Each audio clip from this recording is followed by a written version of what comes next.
ಧರ್ಮಸ್ಥಳ ಪ್ರಕರಣದಲ್ಲಿ ರಣರೋಚಕವಾದಂತಹ ಬೆಳವಣಿಗೆ ಆಗ್ತಾ ಇದೆ. ಪವರ್ ಬಯಲಿಗೆಳೆದಿದ್ದಂತಹ ಬುರುಡೆ ಗ್ಯಾಂಗ್ನ ಅಸಲಿಯತ್ತು ಇದೀಗ ಬಯಲಾಗ್ತಾ ಇದೆ. ಬುರುಡೆ ಗ್ಯಾಂಗ್ನ ಆಶ್ಚರ್ಯ ನಡೆಯಿತು. ದೂರು ರದ್ದುಗೊಳಿಸುವಂತೆ ಹೈಕೋರ್ಟ್ಗೆ ಬುರುಡೆ ಗ್ಯಾಂಗ್ ಅರ್ಜಿಯನ್ನು ಹಾಕೊಂಡಿದೆ. ರಣರೋಚಕವಾದಂತಹ ಬೆಳವಣಿಗೆ ಅಂತಿಮ ಹಂತಕ್ಕೆ ಈಗಾಗಲೇ ತಲುಪ್ತಾ ಇದೆ. ಪವರ್ ಟಿವಿಯೇ ಫಸ್ಟ್ ಇವರ ಷಡ್ಯಂತ್ರವನ್ನ ಬಯಲಿಗೆಳೆದಿತ್ತು. ಬುರುಡೆ ಗ್ಯಾಂಗ್ನ ಆಶ್ಚರ್ಯ ನಡೆಯಿತು. ದೂರು ರದ್ದುಗೊಳಿಸುವಂತೆ ಹೈಕೋರ್ಟ್ಗೆ ಈಗಾಗಲೇ ಅರ್ಜಿಯನ್ನು ಹಾಕೊಂಡಿದೆ ಬುರುಡೆ ಗ್ಯಾಂಗ್.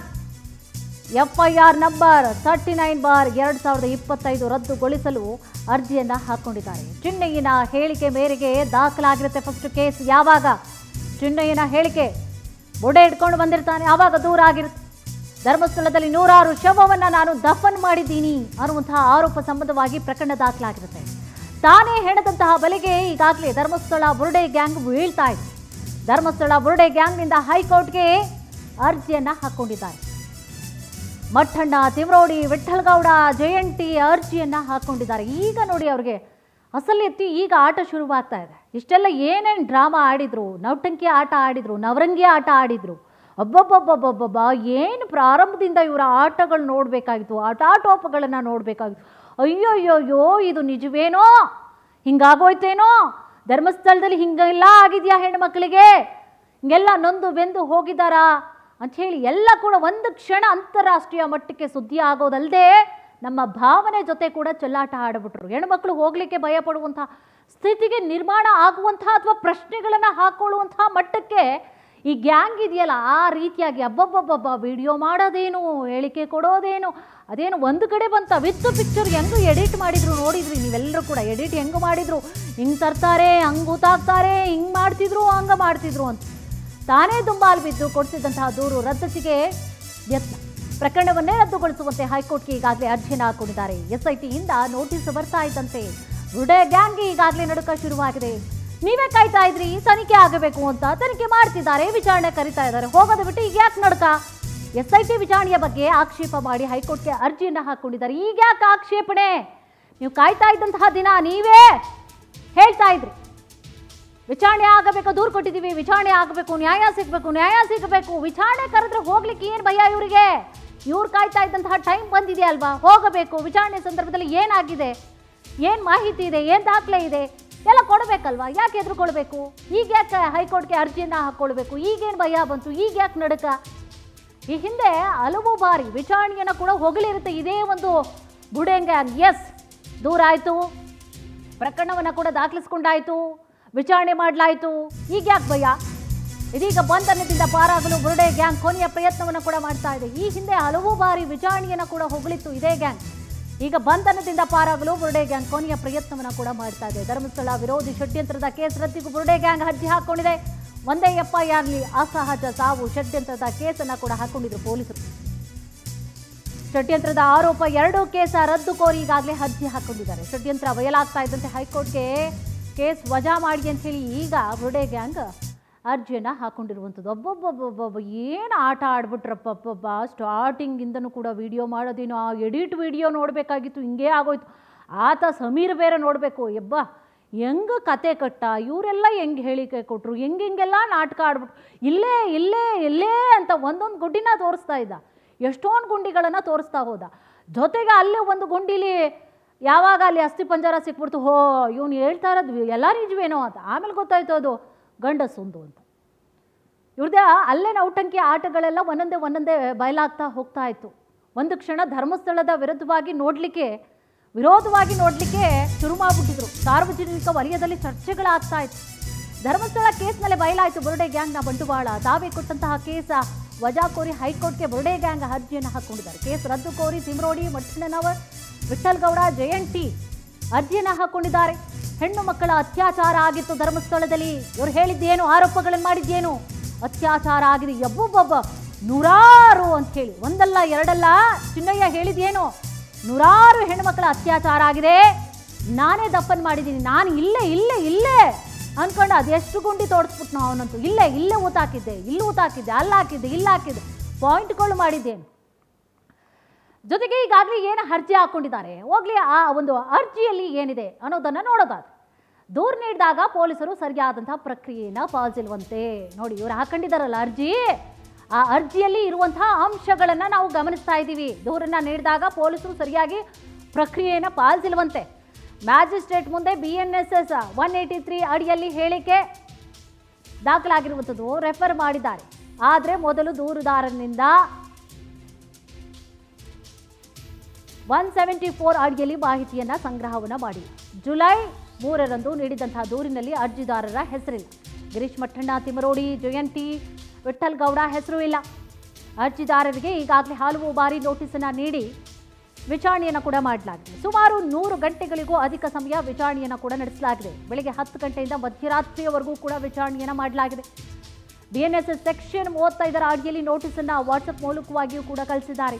ಸುಪ್ರೀಂ ಆದೇಶದ ಪ್ರಕಾರವಾಗಿ ಸೆಪ್ಟೆಂಬರ್ 35ರ ಅಡಿಯಲ್ಲಿ ಫಿಸಿಕಲಿ ನೋಟಿಸನ್ನು ನೀಡಬೇಕು.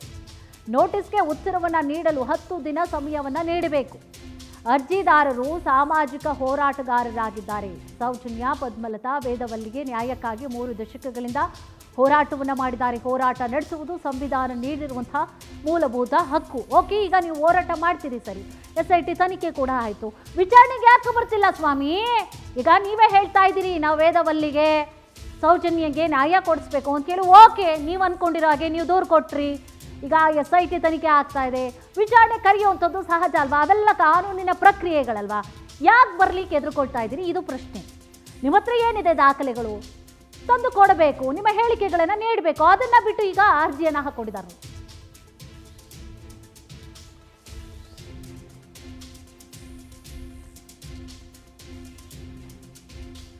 ಈಗ ಬುರುಡೆ ಗ್ಯಾಂಗ್ನ ಏನು ಅರ್ಜಿಯನ್ನು ಹಾಕೊಂಡಿದೆ, ಹಾಗಿದ್ರೆ ಮುಂದೇನು ಅನ್ನುವಂತಹ ಪ್ರಶ್ನೆ ಇದೆ. ಈಗ ಅರ್ಜಿ ಹಾಕೊಂಡಿದೆ, ವಾಟ್ ನೆಕ್ಸ್ಟ್? ಪ್ರಕರಣ ರದ್ದು ಕೋರಿ ಅರ್ಜಿಯನ್ನು ಸಲ್ಲಿಸಿದೆ ಬುರುಡೆ ಗ್ಯಾಂಗ್. ಅರ್ಜಿ ತುರ್ತು ವಿಚಾರಣೆಗೆ ನಡೆಸುವಂತೆ ಮೆಮೊ ಸಲ್ಲಿಕೆ ಸಾಧ್ಯತೆ ಇದೆ. ಅರ್ಜಿ ವಿಚಾರಣೆ ಬಂದಲ್ಲಿ ಪ್ರತಿವಾದಿಗಳಿಗೆ ಕೋರ್ಟ್ ನೋಟಿಸನ್ನು ನೀಡುತ್ತೆ. ಸರ್ಕಾರ, DG, IGP ಜೊತೆಗೆ SIT ತನಿಖಾ ಅಧಿಕಾರಿಗಳು ಪ್ರತಿವಾದಿ. ಅರ್ಜಿ ತುರ್ತು ವಿಚಾರಣೆಯನ್ನು ನಡೆಸುವಂತೆ ಮೆಮೊ ಸಲ್ಲಿಕೆ ಆಗುವಂತಹ ಸಾಧ್ಯತೆಗಳು ಕೂಡ ಇರುವಂಥದ್ದು. ನೆಕ್ಸ್ಟ್ ಇವೆಲ್ಲ ಆಗುವಂತಹ ಸಾಧ್ಯತೆಗಳು ಕೂಡ ಇದೆ. ನೋಡಿ, ಬುರುಡೆ ಗ್ಯಾಂಗ ಅರ್ಜಿ ಹಾಕ್ಕೊಂಡಿದೆ. ಈಗ ನೆಕ್ಸ್ಟ್ ಏನಾಗಬಹುದು ಅನ್ನುವಂತಹ ಪ್ರಶ್ನೆ ಇದೆಯಲ್ಲ. ಆಗ ಸೊ ಆ ಪ್ರಶ್ನೆಗಳಿಗೆ ಒಂದಷ್ಟು ವಿಚಾರಗಳನ್ನು ಹೇಳೋದಾದರೆ, ಪ್ರಕರಣ ರದ್ದು ಕೋರಿ ಅರ್ಜಿಯನ್ನು ಸಲ್ಲಿಸಿದೆ ಈಗಾಗಲೇ ಬುರುಡೆ ಗ್ಯಾಂಗ್. ಅರ್ಜಿ ತುರ್ತು ವಿಚಾರಣೆಯನ್ನು ನಡೆಸುವಂತೆ ಮೆಮೊ ಸಲ್ಲಿಕೆ ಆಗುವಂತಹ ಸಾಧ್ಯತೆಗಳಿರುತ್ತೆ. ಅರ್ಜಿ ವಿಚಾರಣೆ ಬಂದಲ್ಲಿ ಪ್ರತಿವಾದಿಗಳಿಗೆ ಕೋರ್ಟ್ ನೋಟಿಸನ್ನು ನೀಡುವಂತಹ ಸಾಧ್ಯತೆಗಳಿರುತ್ತೆ. ಸರ್ಕಾರ, DG, IGP ಜೊತೆಗೆ SIT ತನಿಖಾ ಅಧಿಕಾರಿಗಳು ಪ್ರತಿವಾದಿಯಾಗಿ ಇರ್ತಾರೆ. ಅರ್ಜಿ ತುರ್ತು ವಿಚಾರಣೆಯನ್ನು ನಡೆಸುವಂತೆ ಮೆಮೊ ಸಲ್ಲಿಕೆ ಆಗುವಂತಹ ಸಾಧ್ಯತೆಗಳು ಕೂಡ ಇರುವಂಥದ್ದು. ಇದೇ ವಿಚಾರಕ್ಕೆ ಸಂಬಂಧಪಟ್ಟ ಹಾಗೆ ಹೆಚ್ಚಿನ ಮಾಹಿತಿಯನ್ನು ಕೂಡ ನೀಡ್ತಾ ಹೋಗ್ತಾರೆ ನಮ್ಮ ಪ್ರತಿನಿಧಿ ಆನಂದ್.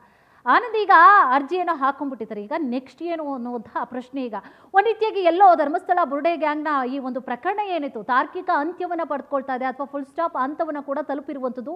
ಜೊತೆಗೆ ಅರ್ಜಿಯಲ್ಲಿ ಇರುವಂತಹ ವಿಚಾರಗಳು, ಜೊತೆಗೆ ಮುಂದೇನು ಅನ್ನುವಂತಹ ಪ್ರಶ್ನೆಗಳಿಗೆ ಉತ್ತರವನ್ನು ನೀಡೋದ.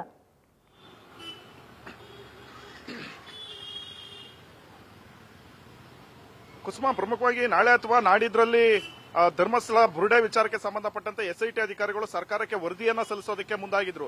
ಇದೇ ಸಂದರ್ಭದಲ್ಲಿ ಬುರುಡೆ ಗ್ಯಾಂಗ್ ಏನಿದ್ದಾರೆ ಇವರು ತಮ್ಮ ಮೇಲಿನ ಕೇಸುಗಳನ್ನ ರದ್ದು ಮಾಡಬೇಕಂತ ಕೋರಿ ಪ್ರಮುಖವಾಗಿ ಹೈಕೋರ್ಟ್ಗೆ ಅಪೀಲ್ ಹೋಗಿರ್ತಕ್ಕಂಥದ್ದು ಈಗ ಬಹಳಷ್ಟು ಒಂದು ಚರ್ಚೆಗೆ ಗ್ರಾಸವಾಗಿರ್ತಕ್ಕಂಥದ್ದು. ಮೊದಲಿಂದಲೂ ಕೂಡ ನಾವು ಹೇಳ್ತಾ ಇದ್ವಿ, ಧರ್ಮಸ್ಥಳದ ವಿರುದ್ಧ ದೊಡ್ಡ ಮಟ್ಟದ ಷಡ್ಯಂತ್ರ ಆಗಿದೆ, ಅಲ್ಲಿ ಮಹಿಳೆಯರ ಮೇಲೆ ಅತ್ಯಾಚಾರ ಆಗಿದೆ, ಹಾಗೆ ಕೆಲವರನ್ನ ಕೊಲೆ ಮಾಡಲಾಗಿದೆ ಅನ್ನೋ ಆರೋಪಗಳು ಮಾಡ್ತಾ ಇದ್ರು. ಅದೆಲ್ಲವೂ ಕೂಡ ಅಸಹಜ ಸಾವು ಅಂತ ದಾಖಲೆ ಸಮೇತ ಮೊದಲಿಂದಲೂ ಕೂಡ ಪವರ್ ಟಿವಿ ದಾಖಲೆ ಸಮೇತ ಒಂದು ವರದಿಯನ್ನ ಪ್ರಸಾರ ಮಾಡ್ತಾ ಇತ್ತು. ಈಗ ಅದೆಲ್ಲವೂ ಕೂಡ ಸತ್ಯ ಆಗಿರ್ತಕ್ಕಂಥದ್ದು.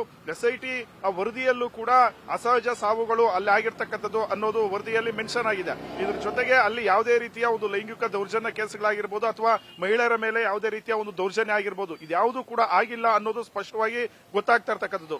ಈ ಒಂದು ಸತ್ಯಾಂಶ ಹೊರಗಡೆ ಬರ್ತಾ ಇದ್ದಂತೆ ಈಗ ಬುರುಡೆ ಗ್ಯಾಂಗ್ಗೆ ತಳಮಳ ಶುರುವಾಗಿರ್ತಕ್ಕಂಥದ್ದು. ಒಂದು ರೀತಿ ಭಯ ಭೀತಿ ಅವರಿಗೆ ಜೋರಾಗಿರ್ತಕ್ಕಂಥದ್ದು. ಈ ಹಿನ್ನೆಲೆಯಲ್ಲಿ ಕೋರ್ಟ್ ಮೂಲಕ ತಾವು ಬಚಾವಾಗೋದಕ್ಕೆ ಈಗ ಕೋರ್ಟ್ ಮೊರೆ ಹೋಗಿರ್ತಕ್ಕಂಥದ್ದು ಕೂಡ ಬಹಳಷ್ಟು ಒಂದು ಚರ್ಚೆಗೆ ಗ್ರಾಸವಾಗಿದೆ. ಯಾಕೆಂದ್ರೆ ಈ ಒಂದು ಬುರುಡೆ ಗ್ಯಾಂಗ್ನವರೇ ಕೋರ್ಟ್ಗೆ ಹೋಗಿ ಅಲ್ಲಿ ಕೋರ್ಟ್ ಮೂಲಕನೇ SIT ರಚನೆ ಮಾಡಿಕೊಂಡು ತನಿಖೆ ಆಗಬೇಕು ಅನ್ನೋ ಒಂದು ಪಟ್ಟನ ಹಿಡಿದಿದ್ರು. ಈಗ ಅಂತಿಮವಾಗಿ ಇವರ ಒಂದು ಬಂಡವಾಳ, ಇವರ ಒಂದು ಕುತಂತ್ರ, ಷಡ್ಯಂತ್ರ ಎಲ್ಲವೂ ಕೂಡ ಬಯಲಾಗ್ತಿದ್ದಂತೆ ಮತ್ತೆ ಕೋರ್ಟ್ಗೆ ಅಪೀಲ್ ಹೋಗಿ ಈ ಒಂದು ಕೇಸುಗಳನ್ನ ರದ್ದು ಮಾಡಬೇಕು ಅಂತ ಅರ್ಜಿಯನ್ನ ಹಾಕೊಂಡಿದ್ದಾರೆ.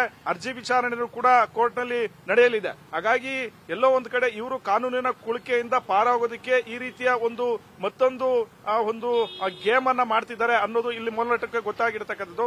ಸದ್ಯ ಬುರ್ಡೆ ಗ್ಯಾಂಗ್ ಯಾರಿದ್ದಾರೆ ಈಗ, ತಿಮ್ಮರೋಡಿ, ಜಯಂತ್ ಹಾಗೆ ವಿಠಲ್ ಮಟ್ಟಣ್ಣನವರು, ಈ 4 ಜನ ಏನಿದ್ದಾರೆ, ಇವು 4 ಜನ ಕೋರ್ಟ್ಗೆ ಅಪೀಲ್ ಹೋಗಿರ್ತಕ್ಕಂಥದ್ದು. ಈಗ ಸದ್ಯ SIT ಅಧಿಕಾರಿಗಳು ತಮ್ಮ FIR ನಲ್ಲಿ ಅಲ್ಲಿ ಸಿಕ್ಕಿರ್ತಕ್ಕಂಥ ತಲೆಬುರುಡೆಗಳು ಎಲ್ಲವೂ ಕೂಡ ಒಂದು ಶೋಧವನ್ನ ಮಾಡಿದ್ರು. ಜೊತೆಗೆ FSLಗೂ ಕೂಡ ಕಳಿಸಿದ್ರು. ಎಲ್ಲ ಒಂದು ವರದಿಯನ್ನ ಪರಿಶೀಲನೆ ಮಾಡಿದ ಬಳಿಕ ಅದೆಲ್ಲವೂ ಕೂಡ ಅಸಹಜ ಸಾವು ಅಂತ ಗೊತ್ತಾಗಿರ್ತಕ್ಕಂಥದ್ದು. ಅದೇ ಒಂದು ಅಸಹಜ ಸಾವು ಅಂತ ತಮ್ಮ ವರದಿಯಲ್ಲೂ ಕೂಡ ಮೆನ್ಷನ್ ಮಾಡಿದ್ದಾರೆ. ಜೊತೆಗೆ ಧರ್ಮಸ್ಥಳದ ವಿರುದ್ಧ ನಡೀತಿರತಕ್ಕಂಥ ಷಡ್ಯಂತ್ರದ ಬಗ್ಗೆನೂ ಕೂಡ ವರದಿಯಲ್ಲಿ ಉಲ್ಲೇಖ ಮಾಡಿರ್ತಕ್ಕಂಥದ್ದು. ಈ ಒಂದು ಉಲ್ಲೇಖ ಮಾಡಿದಂತ ಒಂದು ಹಿನ್ನೆಲೆಯಲ್ಲಿ ಅವರು ತಮ್ಮ ಮುಂದೆ ಬಂಧನದ ಭೀತಿಯಿಂದ ಪಾರಾಗೋದಕ್ಕೆ ಕೋರ್ಟ್ ಮೊರೆ ಹೋಗಿದ್ದಾರೆ ಅಂತಾನೆ ಹೇಳಲಾಗ್ತಾ ಇದೆ. ಯಾಕಂತಂದ್ರೆ ಈ ಒಂದು ಪ್ರಕರಣದಲ್ಲಿ ಯಾರು ಬುರ್ಡೆ ಮ್ಯಾನ್ ಚಿನ್ನಯ್ಯ ಇದ್ದ, ಈ ಚಿನ್ನಯ್ಯನಿಗೆ ಬುರ್ಡೆ ಕೊಟ್ಟು ಕೋರ್ಟ್ಗೆ ಕಳಿಸಿದ್ದು ಇವರೇ. ಜೊತೆಗೆ ಆತನ ಬಾಯಲ್ಲಿ ಸುಳ್ಳೇಳಿಸಿದ್ದು ಕೂಡ ಇವರೇ. ಎಲ್ಲವೂ ಕೂಡ ಚಿನ್ನಯ್ಯ SIT ಒಂದು ತನಿಖೆ ವೇಳೆ ಸತ್ಯಾಂಶ ಬಾಯ್ಬಿಟ್ಟಿದ್ದ. ತಮ್ಮನಿಗೆ ಯಾರ್ಯಾರು ಆಶ್ರಯ ಕೊಟ್ಟಿದ್ರು, ತಮಗೆ ಯಾವ್ಯಾವ ಮಾರ್ಗದಲ್ಲಿ ಹಣವನ್ನ ಕೊಟ್ಟಿದ್ರು, ಮತ್ತೆ ಯಾವ್ಯಾವ ರೀತಿ ಫಂಡಿಂಗ್ ಅನ್ನ ಮಾಡಿದ್ರು, ಏನೇನೆಲ್ಲ ಆಮಿಷವನ್ನ ಮಾಡಿದ್ರು, ಮತ್ತೆ ಆತನಿಗೆ ಪ್ರೀ ಪ್ಲಾನ್ಡ್ ಆಗಿ ಯಾವ ರೀತಿ ಮಾತನಾಡಬೇಕು, ಯಾವ ರೀತಿ ಕೋರ್ಟ್ ಮುಂದೆ ಹೇಳಬೇಕು, SIT ತನಿಖೆ ವೇಳೆ ಯಾವ ರೀತಿ ಮಾತನಾಡಬೇಕು ಅನ್ನೋ ಒಂದು ಎಲ್ಲವೂ ಕೂಡ ಅವ್ರಿಗೆ ಟ್ರೈನಿಂಗ್ ಕೊಟ್ಟು ಕಳಿಸಿದ್ರು. ಇದೆಲ್ಲವೂ ಕೂಡ ಷಡ್ಯಂತ್ರ ಅನ್ನೋದು SIT ತನಿಖೆ ವೇಳೆ ಸ್ವತಃ ಚಿನ್ನಯ್ಯನೇ ಬಾಯ್ಬಿಟ್ಟಿದ್ದಾನೆ. ಜೊತೆಗೆ ಬೆಳ್ತಂಗಡಿ ಕೋರ್ಟ್ನಲ್ಲೂ ಕೂಡ ಆತ ತಪ್ಪೊಪ್ಪಿಗೆಯನ್ನ ಕೊಟ್ಟಿದ್ದ. ಇದೆಲ್ಲವನ್ನು ಪರಿಗಣಿಸಿ ಈಗ ಅಂತಿಮವಾಗಿ SIT ಅಧಿಕಾರಿಗಳು ಸರ್ಕಾರಕ್ಕೆ ವರದಿಯನ್ನ ಸಲ್ಲಿಸೋದಕ್ಕೆ ಮುಂದಾಗಿದ್ದಾರೆ. ಇದೇ ಸಂದರ್ಭದಲ್ಲಿ ಈ ಒಂದು ಬುರ್ಡೆ ಗ್ಯಾಂಗ್ ಏನಿದೆ, ಇವರು ಕೋರ್ಟ್ಗೆ ಒಂದು ಅಪೀಲ್ ಹೋಗಿ ತಮ್ಮ ವಿರುದ್ಧ ಇರತಕ್ಕಂತ ಒಂದು ಕೇಸ್ಗಳನ್ನ ಮತ್ತೆ ತಾವು ಕೊಟ್ಟಂತ ಒಂದು ಅರ್ಜಿಗಳನ್ನ ರದ್ದು ಮಾಡಬೇಕು ಅಂತ ಈಗ ಕೋರ್ಟ್ಗೆ ಅಪೀಲ್ ಹೋಗಿರ್ತಕ್ಕಂಥದ್ದು ನೋಡ್ತಾ ಇದ್ರೆ, ಖಂಡಿತವಾಗ್ಲೂ ಇವರು ಷಡ್ಯಂತ್ರದ ಒಂದು ಭಾಗ ಆಗಿರ್ತಕ್ಕಂಥದ್ದು ಇಲ್ಲಿ ಮೇಲ್ನೋಟಕ್ಕೆ ಕಂಡು ಬರ್ತಾ ಇದೆ. ಈ ಒಂದು ಕಾನೂನಿನ ಕುಳಿಕೆಯಿಂದ ಮತ್ತೆ ಮುಂಬರ್ತಕ್ಕಂಥ ಆತಂಕದಿಂದ ಪಾರಾಗೋದಕ್ಕೆ ಈಗ ಕೋರ್ಟ್ ಮೊರೆ ಹೋಗಿದ್ದಾರೆ. ಯಾಕೆಂತಂದ್ರೆ ಇವರೇ ತನಿಖೆಗೆ ಆಗ್ರಹವನ್ನ ಮಾಡಿದ್ರು. ಈಗ ತನಿಖೆ ವೇಳೆ ಇವರ ಒಂದು ಷಡ್ಯಂತ್ರ ಇರೋದ್ರ ಬಗ್ಗೆನೂ ಕೂಡ ಉಲ್ಲೇಖ ಆಗಿದೆ. ಹಾಗಾಗಿ ಮುಂದೆ ಅವರನ್ನ ಬಂಧನ ಮಾಡತಕ್ಕಂತ ಅಥವಾ SIT ಅಧಿಕಾರಿಗಳಿಗೂ ಅವರಿಗೆ ಯಾವುದೇ ಕ್ಷಣದಲ್ಲಿ ನೋಟಿಸ್ ಕೊಟ್ಟು ವಿಚಾರಣೆ ಕರೀತಕ್ಕಂಥ ಒಂದು ಸಾಧ್ಯತೆಗಳು ಕೂಡ ಇತ್ತು. ಮೊನ್ನೆಯಷ್ಟೇ SIT ಅಧಿಕಾರಿಗಳು ನೋಟಿಸ್ ಅನ್ನು ಕೂಡ ಕೊಟ್ಟಿದ್ರು. ಆದ್ರೆ ಅವರು ಒಂದಷ್ಟು ಕಾಲಾವಕಾಶವನ್ನು ತೆಗೆದುಕೊಂಡು ನೋಟಿಸ್ಗೆ ಉತ್ತರವನ್ನ ಕೊಟ್ಟಿಲ್ಲ. ಈಗ ನೇರವಾಗಿ ಕೋರ್ಟ್ಗೆ ಹೋಗಿ ಕೋರ್ಟ್ ಮುಖಾಂತರ ಬಚಾವಾಗೋದಕ್ಕೆ ಪ್ರಯತ್ನಗಳನ್ನ ಮಾಡ್ತಾ ಇರ್ತಕ್ಕಂಥದ್ದು.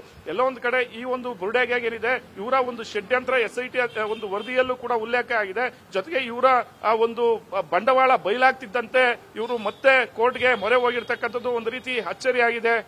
ಕುಸುಮಾ, ಎಸ್, ಥ್ಯಾಂಕ್ ಯು ತಮ್ಮೆಲ್ಲ ಮಾಹಿತಿಗಾಗಿ. ಈಗಾಗಲೇ ಧರ್ಮಸ್ಥಳ ವಿಚಾರಕ್ಕೆ ಸಂಬಂಧಪಟ್ಟ ಹಾಗೆ ಆಗಿರುವಂತಹ ಬೆಳವಣಿಗೆಗಳ ವಿಚಾರಕ್ಕೆ ಸಂಬಂಧಪಟ್ಟ ಹಾಗೆ ಸಂಜೆ 6 ಗಂಟೆಗೆ ಇಲ್ಲಿವರೆಗೂ ಕೂಡ ಆಗಿರುವಂತಹ ಅಪ್ಡೇಟ್ಗಳು ಏನು ಅನ್ನುವಂತಹ ವಿಚಾರ ಸಂಬಂಧವಾಗಿ ನಮ್ಮ ಮುಖ್ಯಸ್ಥರಾಗಿರುವಂತಹ ಅಂದರೆ ಪವರ್ ಟಿವಿಯ ಮುಖ್ಯಸ್ಥರಾಗಿರುವಂತಹ ರಾಕೇಶ್ ಶೆಟ್ಟಿ ಅವರು ಸಾಕಷ್ಟು ವಿಚಾರಗಳನ್ನು ಕೂಡ ನಿಮ್ಮ ಮುಂದೆ ಇಡಲಿದ್ದಾರೆ. ಸಂಜೆ 6 ಗಂಟೆಗೆ ಮಿಸ್ ಮಾಡದೆ ಲೈವ್ ಇರುತ್ತೆ ಕಾರ್ಯಕ್ರಮ, ಮಿಸ್ ಮಾಡದೆ ಎಲ್ಲರೂ ಕೂಡ ನೋಡಿ. ಯಾಕೆಂದರೆ ಈ ಹಿಂದೆಯೂ ಕೂಡ ಏನೆಲ್ಲ ಷಡ್ಯಂತ್ರಗಳಾಗ್ತಾ ಇತ್ತು ಅನ್ನುವಂತಹ ವಿಚಾರ ಸಂಬಂಧವಾಗಿ ಇಂಚಿಂಚು ಬರೀ ಬಾಯಿ ಮಾತಿನಲ್ಲಿ ಹೇಳಿರಲಿಲ್ಲ, ವಿತ್ ಪ್ರೂಫ್ ಅವರು ಎಲ್ಲ ವಿಚಾರಗಳನ್ನು ಕೂಡ ನಿಮ್ಮ ಮುಂದೆ ಅವರು ಬಯಲು ಮಾಡಿದರು.